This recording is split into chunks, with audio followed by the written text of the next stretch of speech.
Assalamualaikum, salam sejahtera. Bertemu kembali bersama Noro TV. Jujutsu Kaisen 239 manga chapter review. Alright, again, tanpa membuang masa, jom layan video ni bersama my best friendo, my brother Todo. Boogie, let's get it.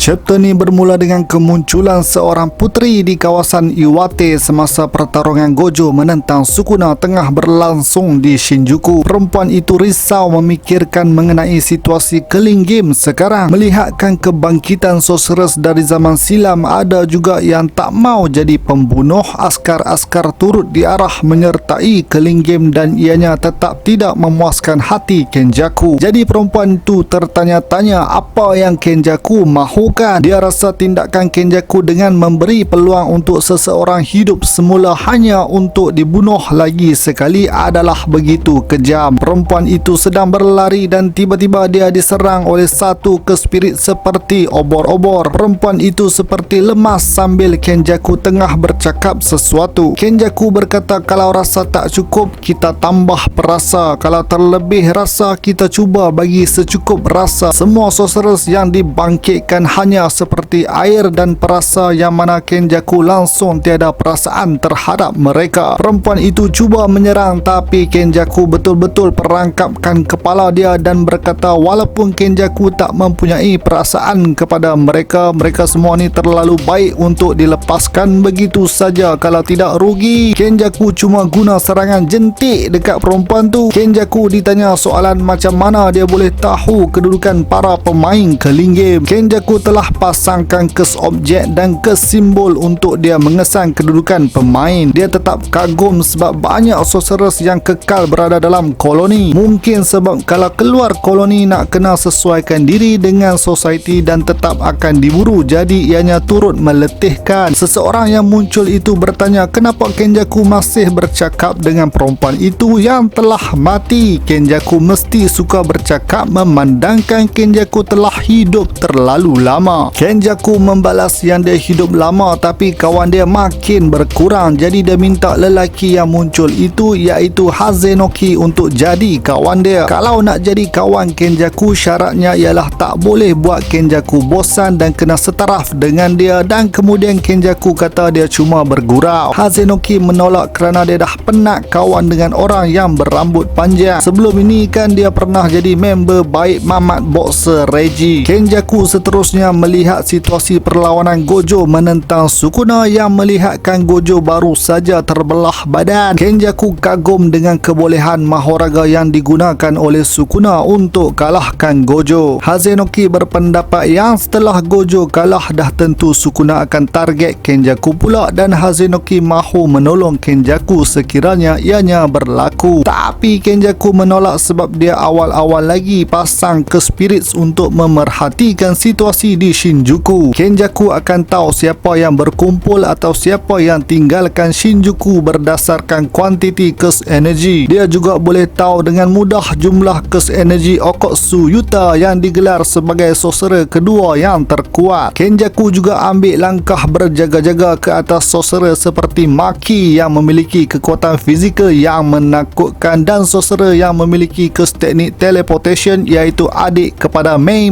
yang bernama Ui. Hazenoki yang membalas jadi Kenjaku bolehlah lari pada bila-bila masa dan menggelar Kenjaku seolah-olah pengecut. Kenjaku berkata apa yang dia maksudkan ialah sekarang cuma mereka berdua yang ada di situ. Terus dia panggil ke spirits untuk menyerang Hazenoki. Hazenoki melawan semula dengan kes teknik pelik dia guna gigi dan mata sebagai bom. Dia cuba berlawan tapi Kenjaku mengepung Hazenoki yang dilihat mampu gunakan reverse kes teknik. Dengan itu Kenjaku target kepala dia supaya reverse kes teknik dah tak boleh sampai ke bahagian bawah leher. Kenjaku menerangkan objektif sebenar dia ialah dia cuba menamatkan Killing Game dengan membunuh kesemua pemain. Dia lakukan binding vow yang melalui tindakan itu dia akan aktifkan proses penggabungan Tengen dengan manusia di Jepun. Kenjaku bertanya kepada Hazenoki, tidakkah kamu mahu pastikan yang sesuatu kita fikir menarik itu benar-benar menarik menarik ataupun tidak? Bukankah itu tujuan kita hidup dan di situ berakhirlah hidup Hazenoki? Tiba-tiba muncul Takaba berlari ke arah Kenjaku yang membuatkan Kenjaku terfikir Takaba muncul seorang-seorang ni macam tak masuk akal lagi-lagi untuk bunuh Kenjaku. Takaba mungkin muncul melalui kes teknik Ui dan dia terus diserang oleh Kenjaku. Kenjaku berkata yang dia tak berminat pun dekat sorcerer yang diberikan kes teknik sebab mereka cuma digunakan untuk menaikkan bilangan peserta. Kenjaku cuma berminat dengan Higuruma Hiromi yang dilihat mempunyai potensi. Tiba-tiba Kenjaku terkejut kerana Takaba menjerit kepadanya dan dia rasa sesuatu yang pelik mengenai Takaba sebab bukan serangan Kenjaku tak meninggalkan kesan kepada Takaba, tapi cara Takaba menjadikan serangan itu tidak berkesan. Takaba akan berlawan dengan Kenjaku habis chapter ni dan no break next week. Chapter sebelum ni Yuji muncul, anime minggu ni pun Yuji lawan Choso. Jadi ingatkan dapat tengok Yuji sekali Gege Sensei alihkan kepada Kenjaku. Jadi sekarang Kenjaku tengah memburu sorcerer-sorcerer untuk dia tamatkan ke Linggame. Aku tak pasti plan dia berjaya atau tidak, tapi kalau boleh aku nak juga tengok plan dia menjadi macam mana dia nak berjaya lakukan plan dia tanpa membunuh semua pemain. Mungkin ada kena-mengena dengan badan Megumi dan Geto macam yang dia cakap dalam chapter 220. Mungkin Kenjaku akan pindah badan tidak lama lagi. Takaba yang dilihat sebagai sorcerer yang boleh menyerang Infinity Gojo telah muncul. Bolehlah Kenjaku panaskan badan sebelum Okotsu Yuta atau Zenin Maki pula yang muncul. Satu lagi aku nak tambah, bayangkan semua orang ingat Kenjaku akan pindah badan ke dalam badan Gojo Satoru sekali dia pindah badan ke dalam badan Takaba. Alright, yang sampai sini saja video aku. Komen pendapat anda mengenai chapter 239. Macam biasalah geng, jangan lupa untuk like, share dan terima kasih kepada yang dah menjadi sorcerer. Kepada yang belum subscribe, come on man, join the family, subscribe. Jumpa lagi di episod seterusnya. Noro TV.